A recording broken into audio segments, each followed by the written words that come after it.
1800 का वो दौर जब भारत असली भारत हुआ करता था। 1800 का दशक भारतीय इतिहास में एक संक्रमण काल था।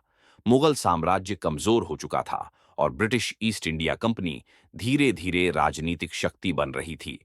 प्लासी 1757 और बक्सर 1764 की लड़ाइयों के बाद कंपनी ने बंगाल, बिहार और उड़ीसा पर कब्जा कर लिया था।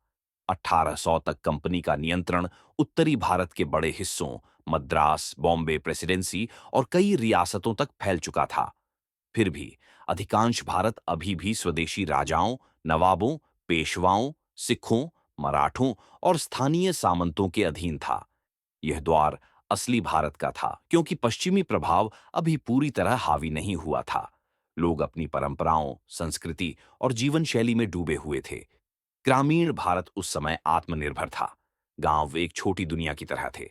ज्यादातर लोग कृषि पर निर्भर थे। धान, गेहूं, ज्वार, बाजरा, कपास और गन्ना मुख्य फसलें थीं। सिंचाई के लिए कुएं, तालाब और नहरें इस्तेमाल होती थीं। गांव में जमींदार पटेल या मुखिया होता था जो कर वसूलता और विवाद सुलझाता था। लोग बार्टर सिस्टम से व्यापार करते थे। अनाज के बदले बर्तन, कपड़ा या सेवाएं। हस्तशिल्प फल फूल रहा था। बनारस की साड़ियां, ढाका का मलमल, कश्मीर का शॉल, राजस्थान का ब्लॉक प्रिंट और दक्षिण की कांचीपुरम रेशम आज भी मशहूर है। प्रत्येक क्षेत्र की अपनी विशिष्ट कारीगरी थी जो पीढ़ी दर पीढ़ी चलती आ रही थी।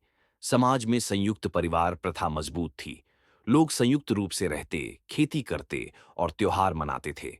दिवाली, होली, दशहरा, रक्षाबंधन, ईद, गुरु पर्व जैसे पर्व पूरे उत्साह से मनाए जाते थे। गीत, नृत्य, लोक कथाएं और रामलीला, रासलीला गांवों में जीवंत रहती थीं। संतों भक्तों की परंपरा जारी थी। कबीर, तुलसीदास, मीरा, नानक की शिक्षाएं लोगों के दिलों में बसी थीं।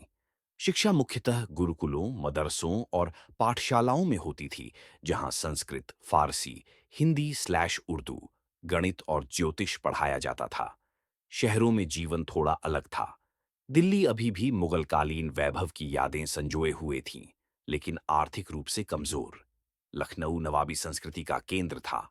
कव्वाली, कथक, शायरी और तहजीब का बोलबाला था।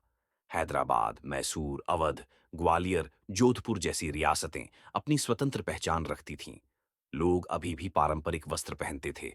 धोती कुर्ता, साड़ी, शेरवानी, पगड़ी। भोजन में मसालेदार दाल, रोटी, सब्जी, चावल, रोटी, बिरयानी, हलवा जैसी चीजें आम थीं। हालांकि यह दौर कठिनाइयों से भरा था। जमींदारी प्रथा, जातिगत भेदभाव, अकाल जैसे 1769 से 70 का बंगाल अकाल, युद्ध और लूटपाट आम थे। फिर भी समाज में आपसी भाईचारा, मेहमान नवाजी और नैतिक मूल्य मजबूत थे।